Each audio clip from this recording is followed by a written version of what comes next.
Dear students, PDS group online classes में आपका स्वागत है।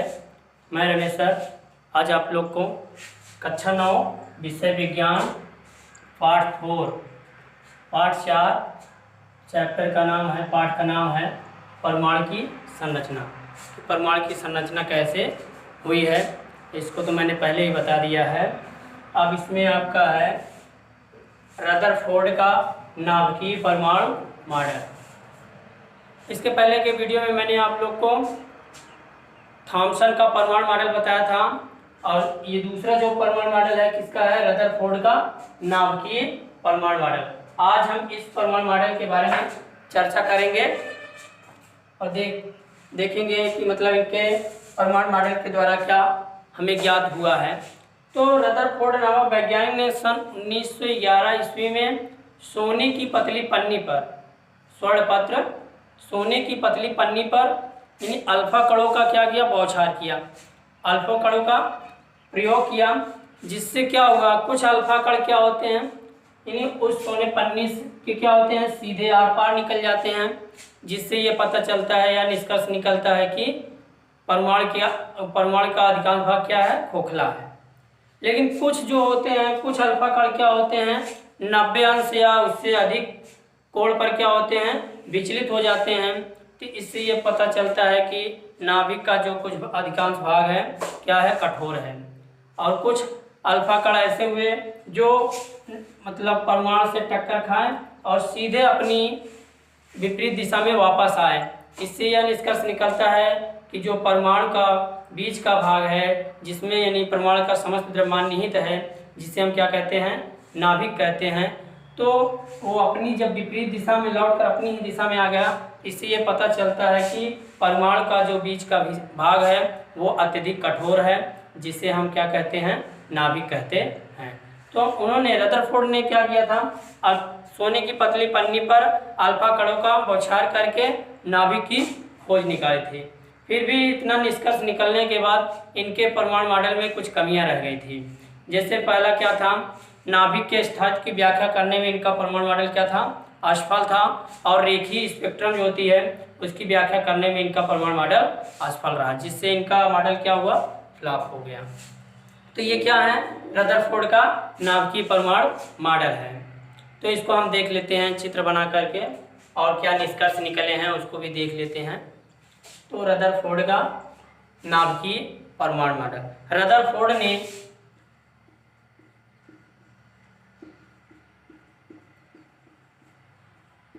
सही संरचना यानी परमाणु की सही संरचना परमाणु की जानने के लिए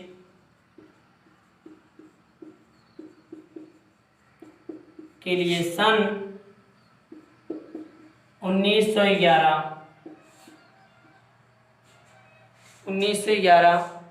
में एक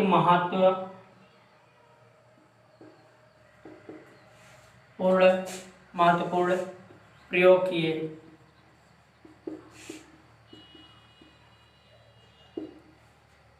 किए, जिनमें से कुछ निष्कर्ष निकले यानी प्रेक्षण निकले।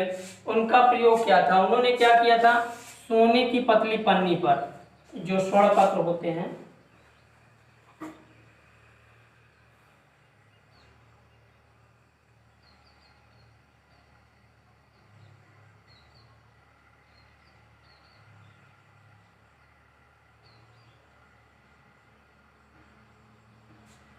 ये क्या है, सोने की पन्नी है यानी सोने की पतली पन्नी है, जिसको हम क्या कहते हैं, परमाणु कहते हैं,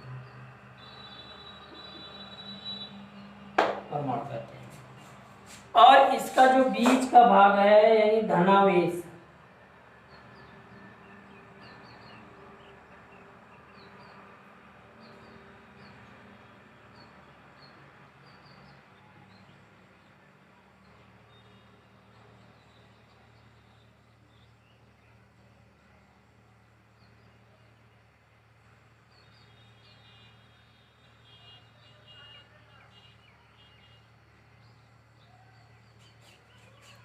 तो ये क्या है, सोने की पतली पन्नी है जिसको हम परमाणु कहते हैं, और ये क्या है, धनावेशित भाग जिनमें क्या है, परमाणु का समस्त द्रव्यमान क्या है, इसी केंद्र में क्या है, निहित है। तो अब देखते हैं उन्होंने क्या किया था कि अल्फा कणों यानी सोने की पतली पन्नी पर अल्फा कणों का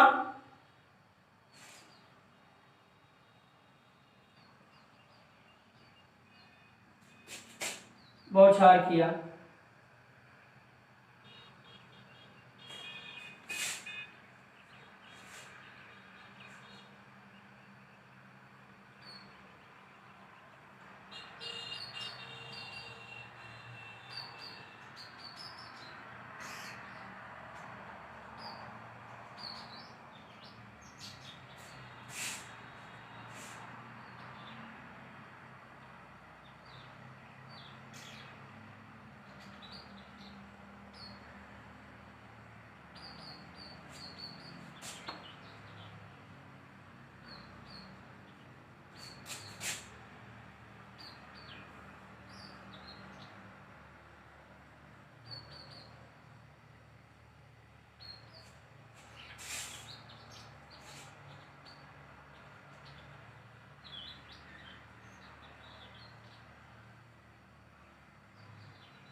यानी उन्होंने क्या किया था, सोने की पतली पन्नी लेकर उस पर क्या किया, अल्फा कणों की बौछार की, जिससे क्या हुए, कुछ अल्फा किरण क्या हुए, सीधे यानी परमाणु से सीधे निकल गए, जैसे ये है, ये सीधे निकल गया है। इससे यह निष्कर्ष निकलता है कि परमाणु का जो अधिकांश भाग है वो क्या है, खोखला है। और कुछ ऐसे अल्फा किरण हुए जो क्या हुए, अपनी मार्ग से यानी 90 या उससे 180 90 या अधिक कोण पर क्या हुए, विचलित हो गए, जैसे इस तरीके से ये है। तो इससे ये पता चला कि जो परमाणु का अधिकांश भाग क्या है, कठोर है। तो और कुछ अल्फा किरण ऐसे हुए कि जो अपने ही मार्ग में जैसे इस तरीके से अपने ही मार्ग में क्या हुए, वापस आ गए। तो इससे ये निष्कर्ष निकलता है कि जो परमाणु का समस्त द्रव्यमान होता है, समस्त द्रव्यमान केंद्र में निहित होता है, अर्थात क्योंकि अल्फा कण क्या होते हैं, धनात्मक होते हैं,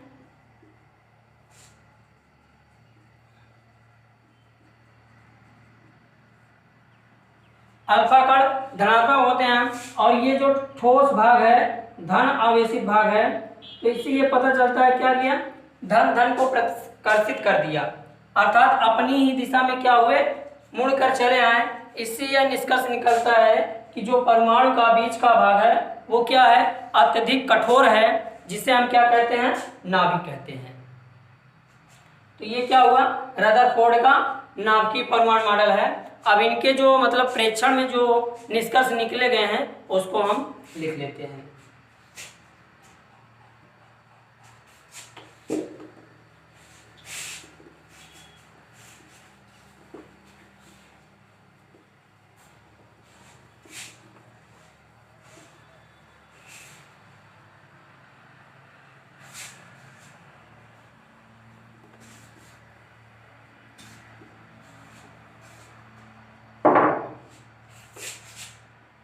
प्रेक्षण यानी प्रयोग जो किया, उसके प्रयोग के बाद में जो हमारा निष्कर्ष निकला है, पहला नंबर है यानी अधिकांश अल्फा कण स्वर्ण पत्र के आर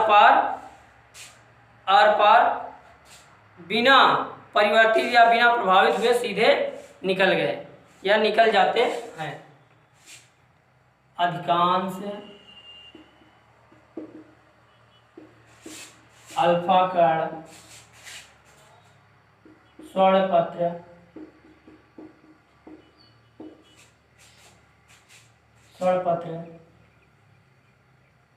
से आर पार बिना प्रभावित हुए निकल जाते हैं। इससे यह निष्कर्ष निकलता है कि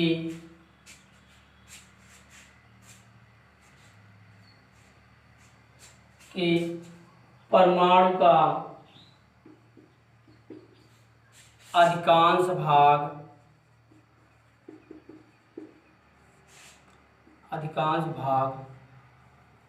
खोखला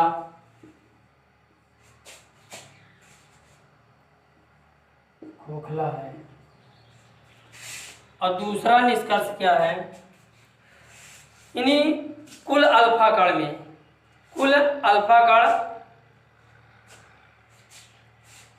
कुछ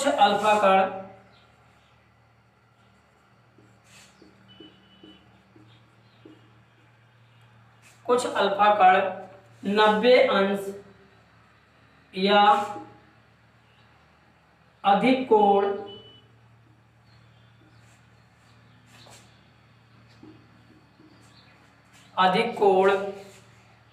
पर प्रकीर्णित होते हैं।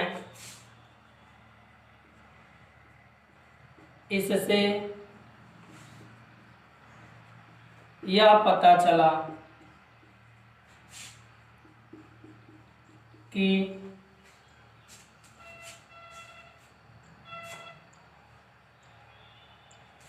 परमाणु का केंद्रक धनावेशित है।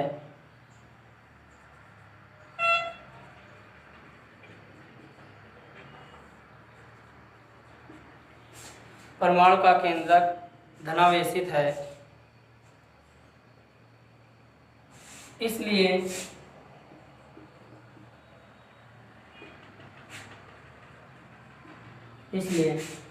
अल्फा कणों को प्रकीर्णित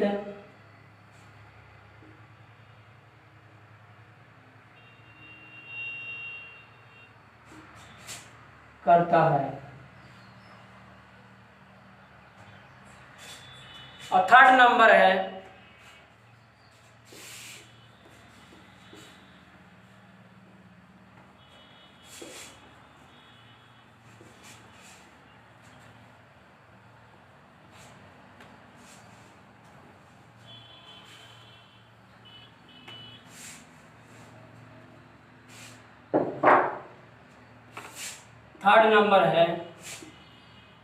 कई अल्फा कणों में से एक अल्फा कण अपने ही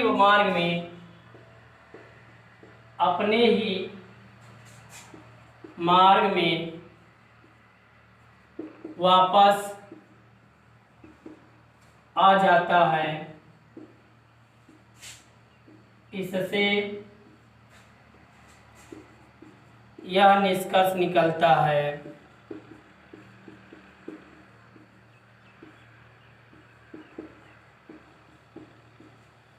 कि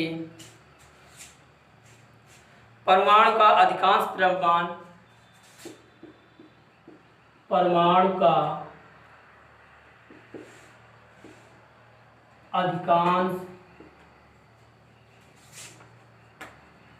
द्रव्यमान उसके केंद्र में निहित है,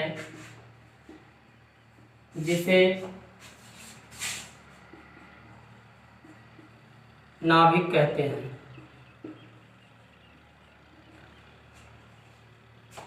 तो ये क्या हुआ तीसरा, यानी कई अल्फा कणों में से एक अल्फा कण अपने ही मार्ग में वापस आ जाता है। इससे यह निष्कर्ष निकलता है कि परमाणु का अधिकांश द्रव्यमान उसके केंद्र में निहित है, जिसे नाभिक कहते हैं। तो ये क्या हुआ, रदरफोर्ड का नाभिकीय परमाणु मॉडल। अब इनके क्या हैं, इनके मॉडल की कमियां, क्या दोष हैं रदरफोर्ड के परमाणु मॉडल के कमियां, मतलब इनका परमाणु मॉडल क्या मतलब निष्कर्ष नहीं निकाल पाया, जिससे इनके परमाणु मॉडल में कमी रह गई है।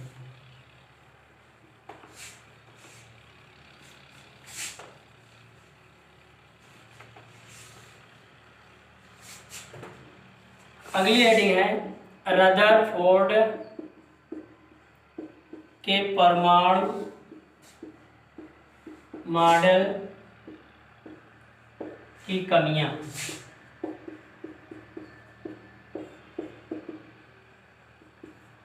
पहला है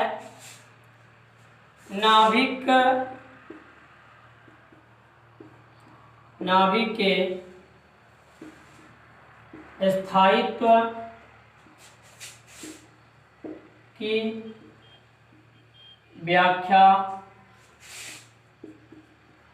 करने में असफल रहा। और दूसरा है रेखीय स्पेक्ट्रम की व्याख्या करने में